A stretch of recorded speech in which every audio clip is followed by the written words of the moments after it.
Hi friends. അപ്പോൾ നമ്മൾ ഇന്നലെ പറഞ്ഞതിൻ്റെ ബാക്കി തന്നെ കേട്ടോ വീണ്ടും പറയാൻ വരുന്നത്. അപ്പോൾ ചില അമ്മായിമ്മമാർക്ക് മരുമക്കളെ ഇഷ്ടമില്ലാത്ത സാഹചര്യത്തിൽ നമുക്ക് എന്തൊക്കെ ചെയ്യാൻ കഴിയുമെന്ന് നോക്കിയാലോ. നമ്മൾ അമ്മായിമ്മമാരോട് നന്നായിട്ട് സംസാരിക്കാൻ ശ്രമിക്കുക. അവരെ ഇഷ്ടങ്ങളെയും ആവശ്യങ്ങളെയും നമ്മളൊന്ന് മാനിക്കുക എന്ന് വിചാരിച്ച് വലിയ വലിയ ആവശ്യങ്ങളൊന്നും നിങ്ങൾ തലയിൽ കെട്ടിയെടുക്കാൻ നിൽക്കണ്ട കേട്ടോ. ചെറിയ ചെറിയ ആഗ്രഹങ്ങളോ എന്തെങ്കിലുമൊക്കെ സാധിക്കാനുണ്ടെങ്കിൽ ഒന്ന് സാധിച്ചു കൊടുക്കാൻ ശ്രമിക്കുക. അപ്പോൾ ഇതൊക്കെ ചെയ്തിട്ടോ തിരിച്ച് മരുമക്കളെ മനസ്സിലാക്കാത്ത ഒരുപാട് അമ്മായിമ്മമാരുണ്ട് കേട്ടോ.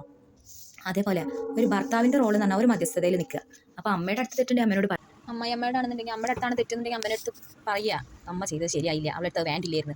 അങ്ങനെ പറയാൻ മടിച്ച് ഈ ഭാര്യനെ മാത്രം കുറ്റപ്പെടുത്തിയാണ് ഇത്രയും പ്രശ്നം ഓരോരോ പെൺകുട്ടികൾ വിശ്വസിച്ച് ഇറങ്ങി പോകുന്നത്. അല്ലെങ്കിൽ വിശ്വസിച്ച് കല്യാണം കഴിച്ച് കെട്ടിയോൻ്റെ അടുത്ത് വന്നിട്ട് ഒരു സുഖവും സൗകര്യം കൊടുക്കില്ല. കെട്ടിയന്മാർക്ക് സിമ്പിളാണ്, ഒന്ന് എന്തെങ്കിലും ഒന്ന് പറയുമ്പോൾ അവരൊന്ന് ചേർത്ത് പിടിക്കുക ഭാര്യമാരെ, അതല്ലെങ്കിൽ ഒന്ന് ആശ്വസിപ്പിക്കുക. അതുപോലും ചെയ്യാത്ത കുറേ ആണുങ്ങളുണ്ട്. അവർക്ക് അവരെ അമ്മമാരെ പറ്റി ഒന്നും പറയാം, ഞമ്മക്കുണ്ട് അമ്മമാർ ഭാര്യമാർക്ക് എന്ന് വെച്ച് ആരും അമ്മമാരെ കുറ്റപ്പെടുത്തിയ ഒന്നുമല്ല. കാര്യം പറയുമ്പോൾ ഒന്ന് കേൾക്കുക, ഒന്ന് സമാധാനിപ്പിക്കുക.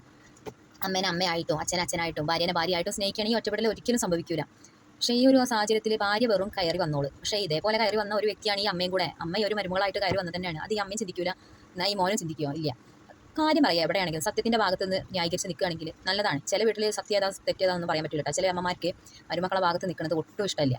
അപ്പോൾ അത്തരം സിറ്റുവേഷനിൽ നിങ്ങൾക്ക് എന്താണോ കംഫർട്ടബിൾ ആയിട്ടിരിക്കുന്നത് ആ ഒരു അവസ്ഥയെ കൂടെ രണ്ടാളും സേഫ് ആക്കിയിട്ട് എന്ത് ചെയ്യുക, മുന്നോട്ട് പോകാൻ ശ്രമിക്കുക. ഒന്ന് ചേർത്ത് നിർത്തി സംസാരിക്കുക. അമ്മേനെ പടക്കണ്ട, ഭാര്യനെയും പടക്കണ്ട, കല്യാണം കഴിച്ചില്ലേ, ആ ഒരു സ്ഥിതിക്ക് ഒന്നിച്ച് ഒറ്റപ്പെടുത്താതെ നല്ലപോലെ ജീവിക്കാൻ ശ്രമിക്കുക. എന്നാൽ ഇതിൻ്റെ ഇടയിൽ കിടന്ന് കഷ്ടപ്പെടുന്ന ഭർത്താക്കന്മാരുണ്ട്, എന്നാൽ അതിൻ്റെ ഇടയിൽ കിടന്ന് കഷ്ടപ്പെടുന്ന അതേ സെയിം അവസ്ഥ അനുഭവിക്കുന്ന അമ്മായിമ്മമാരുണ്ട്, സെയിം അവസ്ഥ അനുഭവിക്കുന്ന കെട്ടിയോൾമാരും ഉണ്ട് കേട്ടോ. അപ്പോൾ ഇതിലേതെങ്കിലും നിങ്ങൾ അനുഭവിക്കുന്നുണ്ടോ എന്നുള്ളത് നമ്മുടെ കമൻറ്റ് ബോക്സിലൊന്ന് അറിയിക്കണേ.